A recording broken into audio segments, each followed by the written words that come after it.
शत्रु का शत्रु मित्र। एक ब्राह्मण था, वह बहुत गरीब था और पूजा पाठ करके अपना घर चलाता था। उसके पास पहनने के लिए अच्छे कपड़े भी नहीं थे। एक बार एक यजमान ने ब्राह्मण की दरिद्रता देखकर उसे दान में 2 बछड़े दे दिए। ब्राह्मण खुशी खुशी बछड़ों को अपने साथ ले आया। ब्राह्मण बछड़ों का बहुत ख्याल रखता था, उन्हें समय पर चारा पानी देता था। कुछ समय बाद दोनों बछड़े बड़े हो गए और देखने में शरीर से काफ़ी हष्ट-पुष्ट थे। एक दिन एक चोर की नज़र उन बछड़ों पर पड़ी। चोर ने सोचा, क्यों न इन बछड़ों को चुरा लूं, ये काफ़ी हष्ट-पुष्ट हैं, इन्हें बेचकर मुझे बहुत सारा धन मिल जाएगा। चोर ने दूसरे ही दिन बछड़ों को चुराने की योजना बना ली। चोर रात में अपने गांव से चोरी करने के लिए गया। जब वह रास्ते में था तभी उसे एक डरावना व्यक्ति मिला जो शरीर से बलशाली दिख रहा था। उसके बड़े बड़े दांत बाहर निकले हुए और बाल बड़े हुए थे।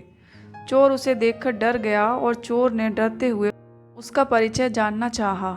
राक्षस ने बताया कि वह ब्रह्म राक्षस है। ब्रह्म राक्षस ने चोर से उसका परिचय पूछा और जानना चाहा कि इतनी रात में वह कहाँ जा रहा है। चोर ने बताया कि वह एक चोर है और ब्राह्मण के यहाँ बछड़ों की चोरी करने जा रहा है।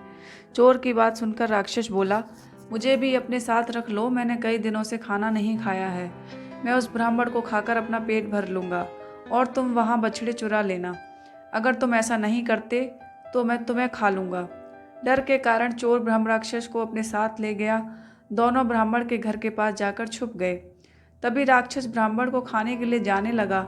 उसे जाता हुआ देखकर चोर ने उसे रोका और कहा, तुम इस प्रकार जल्दबाजी करोगे तो ब्राह्मण जाग जाएगा और मैं बछड़े नहीं चुरा पाऊंगा। इसीलिए पहले मुझे बछड़े चुरा लेने दो, फिर तुम जाकर ब्राह्मण को खा लेना।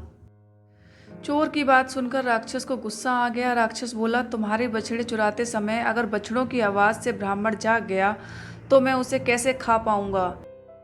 इसीलिए पहले मुझे ब्राह्मण को खा लेने दो, फिर तुम बछड़े चुरा लेना। दोनों एक दूसरे की बात मानने के लिए तैयार नहीं हुए। इस प्रकार दोनों में तू मैं और झगड़ा होने लगा। दोनों के झगड़े की आवाज़ सुनकर ब्राह्मण जाग गया और उसे सारा माजरा समझ आ गया। ब्राह्मण ने पास रखी एक लाठी उठाई और दोनों को मारने लगा। लाठी खाकर चोर और राक्षस दोनों वहां से भाग गए। शिक्षा। इस कहानी से हमें शिक्षा मिलती है कि 2 शत्रुओं की लड़ाई में तीसरे का फायदा हो जाता है।